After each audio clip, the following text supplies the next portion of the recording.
kuatkan hati. Negeri ini memanggilmu kawan. Belajar bergerak berbagi untuk negeri. Guru penggerak majukan pendidikan.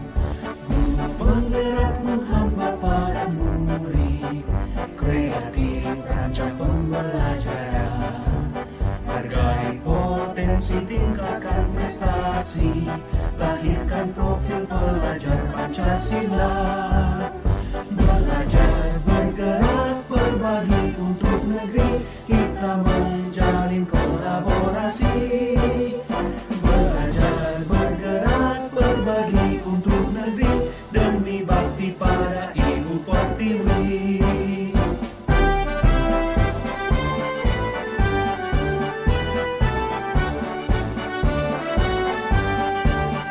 Bulatkan tekad, kuatkan hati. Negeri ini memanggilmu kawan. Belajar bergerak berbagi untuk negeri. Guru penggerak majukan pendidikan. Guru penggerak menghamba pada murid. Kreatif rancang pembelajaran. Hargai potensi, tingkatkan prestasi. Lahirkan profil pelajar Pancasila.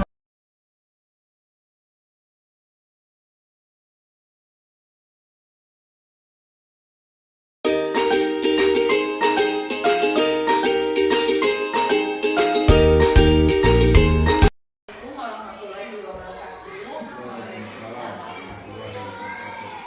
Yang saya hormati Bapak Ibu Guru SDN Cipta Karya, terima kasih atas kehadirannya pada hari ini. Saya berdiri di sini untuk melakukan pembahasan modul 1.4 budaya positif di sekolah. Mudah-mudahan apa yang akan kita pelajari hari ini, kita sharingkan hari ini dapat bermanfaat untuk kita semuanya. Yang akan kita bahas pada kesempatan kali ini ada 5 hal, yaitu yang pertama, disiplin positif dan nilai-nilai kebajikan universal. Kemudian teori motivasi, hukuman dan penghargaan, keyakinan kelas, kebutuhan dasar manusia, dan restitusi. Pada restitusi nanti ada 2 hal yang dibahas, peran posisi kontrol dulu dan segitiga restitusi.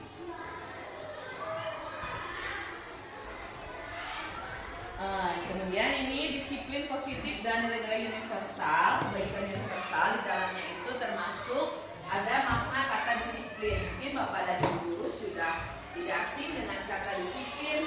Disiplin yang kita pahami di sekolah adalah anak yang taat pada peraturan, ya. Anak yang taat pada peraturan, tidak melakukan pelanggaran, itu adalah disiplin. Di sini ada makna kata disiplin. Kebanyakan orang menghubungkan kata disiplin dengan tata tertib, teratur, kepatuhan pada peraturan. Kata disiplin juga sering disebut dengan hukuman. Padahal itu sungguh berbeda, karena belajar tentang disiplin positif tidak harus dengan memberi hukuman. Justru itu adalah salah satu alternatif dan kalau perlu tidak digunakan sama sekali. Dalam budaya kita, maka kata disiplin dimaknai menjadi sesuatu yang dilakukan seorang pada orang lain untuk mendapatkan kepatuhan. Kita cenderung menghubungkan kata disiplin dengan ketidaknyamanan. Jadi kita kadang sebagai guru di kelas itu menghubungkan kata disiplin dengan hukuman atau konsekuensi. Ketika anak tidak patuh, misalnya saat upacara tidak memakai topi, berarti anak itu tidak disiplin. Padahal itu jelas sangat berbeda dengan disiplin yang akan kita bahas hari ini. Jadi disiplin itu haruslah disiplin yang ke arah positif, tidak menghukum anak, tidak juga memberi penghargaan yang berlebihan pada anak. Bapak pendidikan kita, Ki Hajar Dewantara, menyatakan bahwa di mana ada kemerdekaan, disitulah harus ada disiplin yang kuat. Sungguh pun disiplin itu bersifat self-disiplin, yaitu kita sendiri yang mewajibkan kita dengan sekeras-kerasnya. Tetapi itu sama saja, sebab jikalau kita tidak cakap melakukan disiplin diri, wajiblah penguasa lain mendisiplinkan kita. Dan peraturan demikian itulah harus ada di dalam suasana yang merdeka. Jadi di sekolah itu memang harus ada disiplin, harus ada peraturan yang membuat anak itu belajar dan bertindak yang benar, tetapi tidak harus dengan hukuman yang kita terapkan kepada anak, tetapi dengan mereka motivasi pada dirinya untuk berbuat kebajikan. Adapun definisi kata merdeka menurut Ki Hajar Dewantara adalah mardika, iku jarwaya, noromu levasing ninya kuat. Itu bahasa Jawa ya, tinggal dibaca saja. Jadi artinya pemikiran Ki Hajar Dewantara ini sejalan dengan pandangan Dian Gosen dalam bukunya Restruction School Discipline tahun 2001. Beliau menyatakan bahwa arti kata law dan disiplin berasal dari bahasa Latin yang berarti belajar. Juga berasal dari akar kata yang sama dengan murid atau pengikut. Untuk menjadi seorang murid, pengikut seseorang harus paham betul alasan mengapa mereka mengikuti suatu aliran. Jadi disiplin itu adalah seseorang yang harus mengikuti aturan dan betul. Tapi seperti yang diungkapkan oleh Ki Hajar Dewantara harus muncul dari dalam dirinya. Maka kita sebagai guru harus menanamkan disiplin positif kepada siswa kita, tidak dengan hukuman, tetapi dengan membiasakan mereka dengan peraturan-peraturan itu sendiri ya, baik itu di kelas kecil maupun di kelas tinggi. Nah, ini adalah nilai kebajikan universal. Yang kita ketahui nilai kebajikan itu adalah nilai kebaikan. Universal berarti yang berlaku untuk seluruh dunia. Jadi universal itu berlaku untuk umum ya. Pengertiannya nilai-nilai kebajikan yang disepakati bersama lepas dari suku bangsa, agama, bahasa maupun latar belakang. Jadi nilai kebajikan universal itu yang sudah disepakati bersama, tidak melihat itu suku bangsanya berbeda, agamanya berbeda, bahasa dan latar belakangnya. Tujuannya untuk apa? Diterapkan nilai kebajikan universal untuk menanamkan motivasi yang ketiga pada murid-murid kita, yaitu untuk menjadi orang yang mereka inginkan dan menghargai diri sendiri dengan nilai-nilai yang mereka percayai. Contoh nilai-nilai kebajikan yang ingin dicapai oleh setiap anak Indonesia yang kita kenal dengan profil belajar Pancasila. Atau sudah tidak? Kebajikan yang ingin dicapai oleh setiap anak Indonesia yang kita kenal dengan profil belajar Pancasila. Profil belajar Pancasila itu yang kita ketahui ada berapa? Dan saja. Yang pertama, beriman dan bertakwa kepada Tuhan Yang Maha Esa. Yang kedua, berkebinekaan global. Terus bernalar kritis. Terus gotong royong. Terus ya, nanti bisa Bapak Ibu kembali mencari lagi ya nilai-nilai yang sesuai dengan profil belajar Pancasila. Nah, di sini ada teori motivasi. Tadi seperti yang diungkapkan oleh Ki Hajar Dewantara, agar anak menjadi disiplin itu mereka tidak harus diberi hukuman atau penghargaan, tetapi mereka itu harus memiliki motivasi dalam diri yang kita sebut dengan motivasi intrinsik. Diana Gosen menyatakan ada 3 motivasi perilaku manusia. Yang pertama, untuk menghindari ketidaknyamanan atau hukuman. Yang kedua, untuk mendapatkan imbalan atau penghargaan dari orang lain. Yang ketiga, untuk menjadi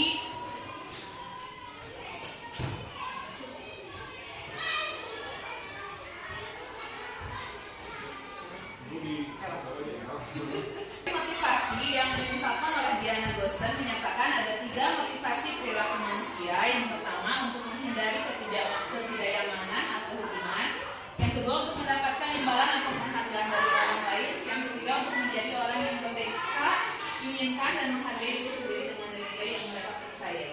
Jadi kita bisa menyimpulkan diri kita sendiri kalau kita diberi perintah oleh kepala sekolah untuk mengikuti misalnya bintek atau diklat, kita ada motivasi yang mana? Motivasi yang ke-1 untuk menghindari ketidaknyamanan atau hukuman. Misalkan kalau tidak ikut nanti paling cirian sama kepala, atau nanti bagaimana sama kepala kalau tidak mau. Atau yang kedua, untuk mendapatkan imbalan, nanti kita kasih transport misalnya, atau apa itu berarti mendapatkan imbalan. Atau yang ketiga, untuk menjadi orang yang mereka inginkan dan menghargai diri sendiri dengan nilai-nilai yang mereka percaya. Atau kita ingin mendapatkan ilmu dan pengalaman dari bintek tersebut. Nah, itu adalah teori motivasi yang bisa muncul dari seseorang. Nah, setiap siswa juga ketika mereka belajar atau melakukan sesuatu di sekolah pasti memiliki ketiga motivasi ini. Nah, yang harus kita tanamkan kepada anak adalah motivasi yang ketiga untuk menjadi orang yang mereka inginkan. Jadi mereka menjadi orang-orang yang mereka tidak harus diberi imbalan dan tidak harus menghindari dari ketidaknyamanan atau hukuman.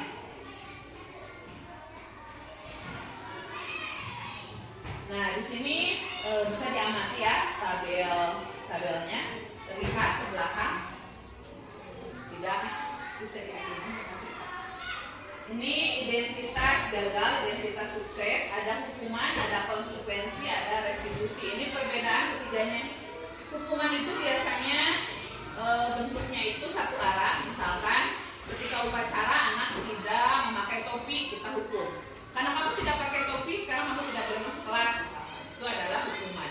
Kalau konsekuensi diawali dengan komitmen dulu. Misalkan di awal dari minggu yang lalu sudah dijelaskan.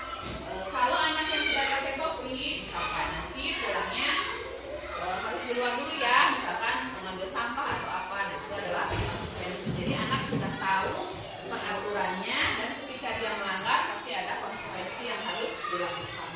Nah yang ketiga ada restitusi. Kalau restitusi ini adalah menanyakan dulu penyebabnya apa, kenapa anak itu tidak pakai topi, terus bagaimana solusinya ke depan supaya dia tidak melakukan hal yang sama. Dan itu harus dari si anak sendiri yang menentukan, yaitu mau bagaimana supaya dia tidak melakukan hal yang sama. Jadi berbeda ya, hukuman, konsekuensi dan restitusi.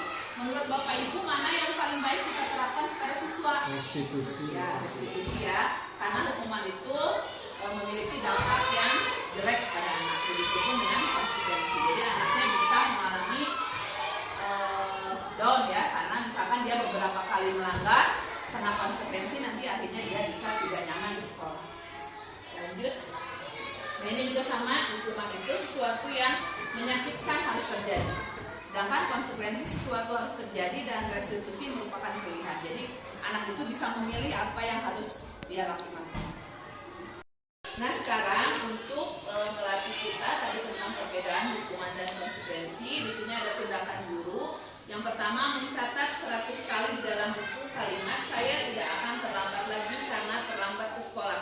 Menurut Bapak Ibu itu hukuman atau konsekuensi? Hukuman.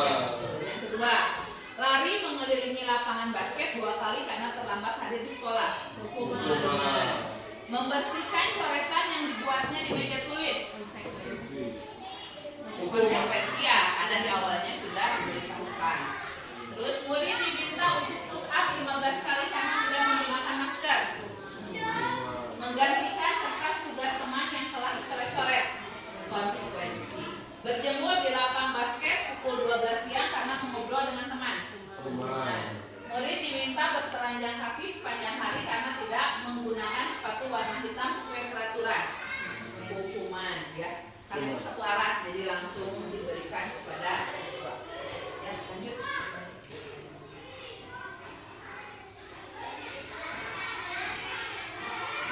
Nah, di sini ada ilustrasi.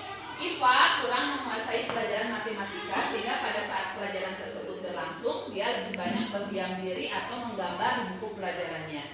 Pada saat guru matematikanya Pak Seno menanyakan pertanyaan Iva menjadi gugup dan tak sengaja menjatuhkan tasnya dari kursi, serta tiba-tiba menjadi gagal pada saat berupaya menjawab. Seluruh kelas pun tertawa melihat perilaku Iva yang bicara tergagap dan terkejut tersebut. Pak Seno pada saat itu membiarkan teman-teman Iva menertawakan Iva yang tergagap dan malu luar biasa, dan malahan minta Iva untuk maju ke depan dan berdiri di depan kelas sambil menunjuk hidung karena tidak bisa menjawab pertanyaan Pak Seno. Kelas makin gaduh dan anak-anak pun tertawa melihat Iva di depan kelas memegang ujung hidungnya. Menurut Bapak Ibu, apakah setuju dengan tindakan Pak Seno terhadap Iva? Setuju atau tidak? Boleh Bu Dewi, kenapa tidak setuju?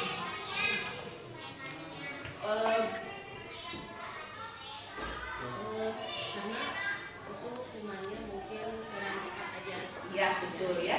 Jadi yang dilakukan oleh Pak Seno itu menurut kita sebagai guru kurang tepat ya, karena bisa membuat anak itu menjadi malu dan bisa saja nanti dampak negatifnya dia jadi tidak mau ke sekolah karena dia sudah ditertawakan oleh teman sekelasnya ya.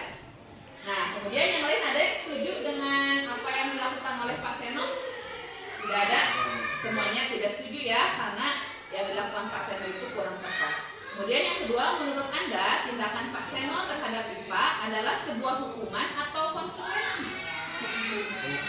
Hukuman ya, karena diawali dengan tidak ada komitmen terlebih dahulu. Jadi Pak Seno itu secara satu arah menuju kepada IPA dan menghukumnya karena dia melakukan kesalahan ya.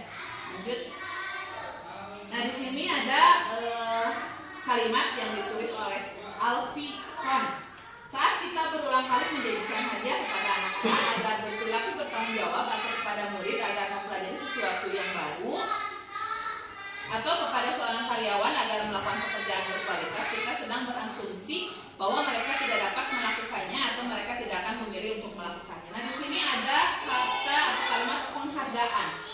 Ternyata penghargaan itu memiliki pengaruh jangka pendek dan jangka panjang ya. Yang pertama itu penghargaan tidak efektif. Bisa ada yang tahu kenapa penghargaan tidak efektif? Jadi si anak itu menjadi ketagihan. Ketika dia tidak diberi penghargaan, dia tidak mau belajar. Ketika dia tidak diberi penghargaan, dia bermain-main saja di kelasnya. Jadi dia itu ketika belajar hanya berkeinginan mendapatkan hadiah atau penghargaan dari guru. Jadi dia tidak bersungguh-sungguh dalam belajar.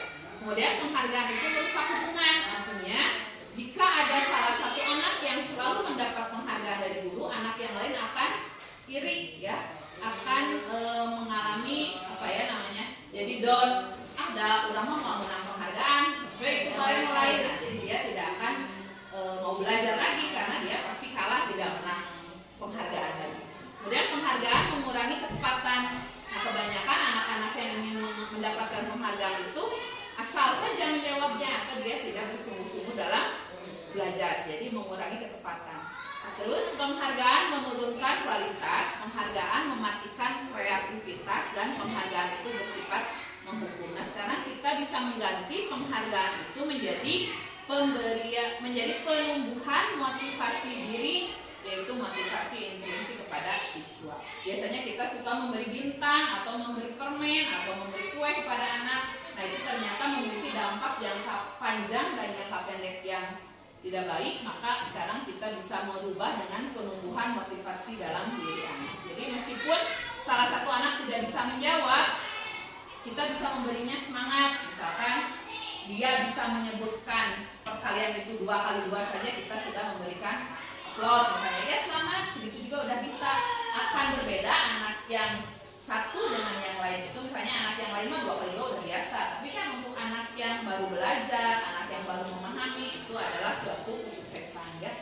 Lanjut.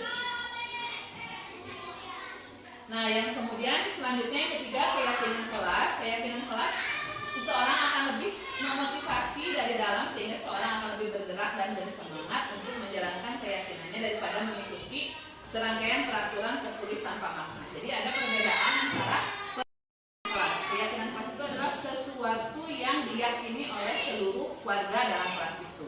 Jadi kebajikan universal apa yang diyakini di dalam kelas sehingga anak-anak itu tidak merasa sedang melakukan peraturan, sedang mentaati peraturan, tapi mereka bisa enjoy atau nyaman melakukannya. Pembentukan keyakinan kelas atau sekolah bersifat lebih abstrak dari peraturan. Kemudian keyakinan kelas berupa pernyataan universal. Kemudian keyakinan kelas dibuat dalam bentuk positif, tidak terlalu banyak.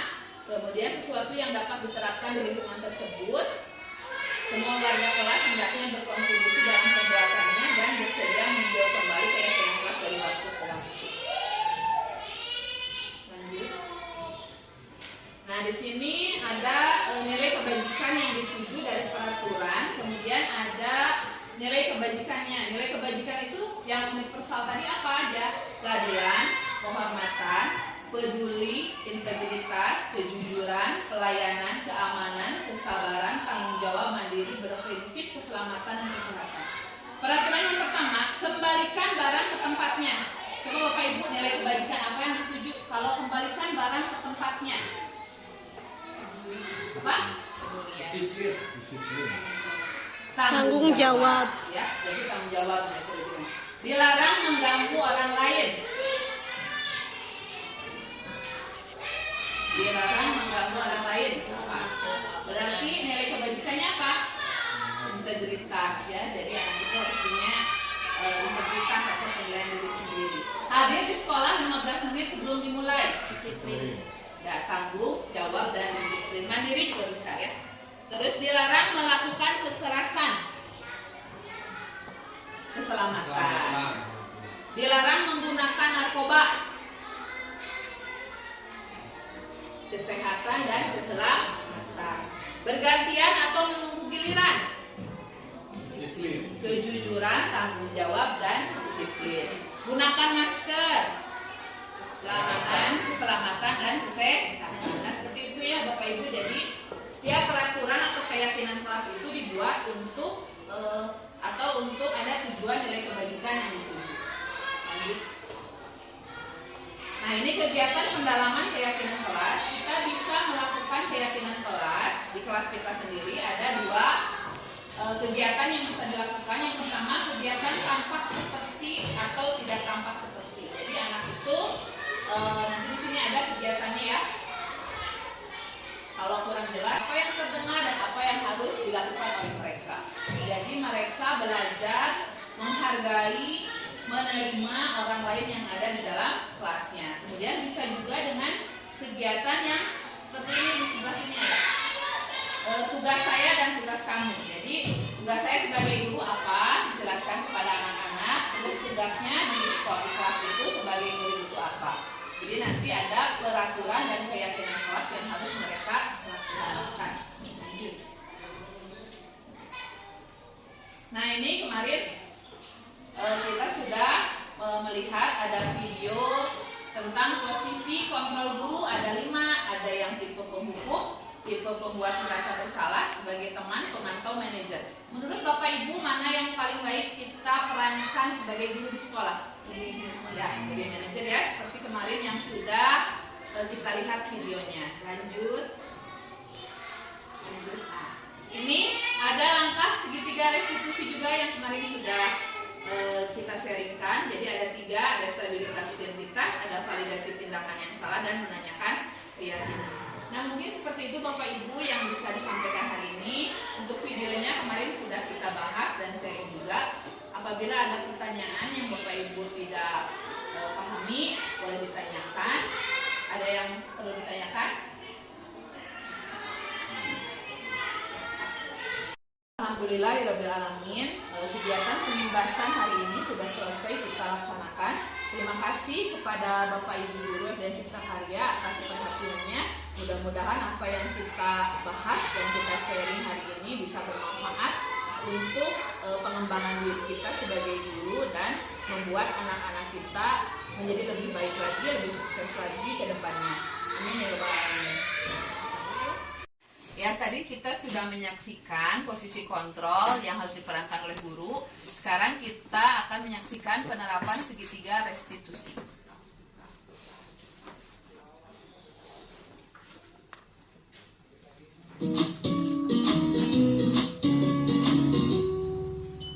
Salam dan bahagia Ibu dan Bapak guru hebat.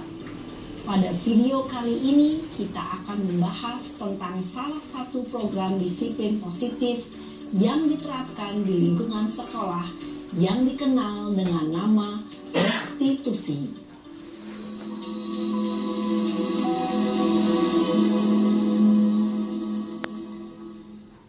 Restitusi dikembangkan oleh pakar pendidikan Diane Gosson, berlandaskan pada teori kontrol Dr. William Glasser. Segitiga restitusi adalah suatu proses dialog yang dijalankan oleh guru atau orang tua agar dapat menghasilkan murid yang mandiri dan bertanggung jawab. Pada saat guru di posisi manajer, aspek yang dikembangkan pada murid adalah motivasi intrinsik, sehingga penanaman nilai-nilai kebajikan dapat tumbuh dan berkembang menjadi suatu kebiasaan positif yang akhirnya membentuk karakter murid.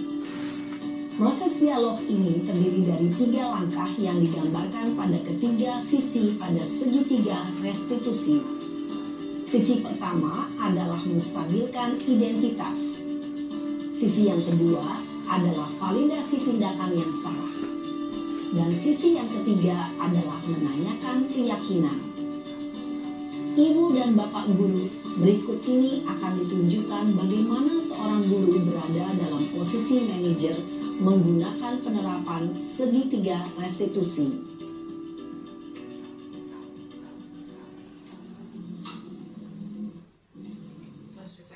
Satu program yang dikembangkan adalah 5 posisi kontrol.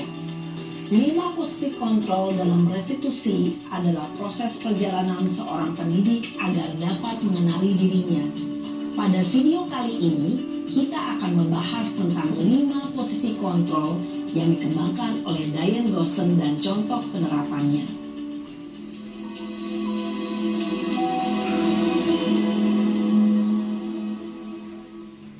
5 posisi kontrol itu adalah 1. Posisi penghukum. 2. Posisi pembuat merasa bersalah. 3. Posisi teman. 4. Posisi pemantau atau monitor. Dan 5. Posisi manajer. Untuk lebih memahami kelima posisi tersebut, mari kita saksikan kasus Naren yang terlambat hadir 20 menit di sekolah dan melihat bagaimana kelima posisi kontrol dalam menghadapi masalah tersebut.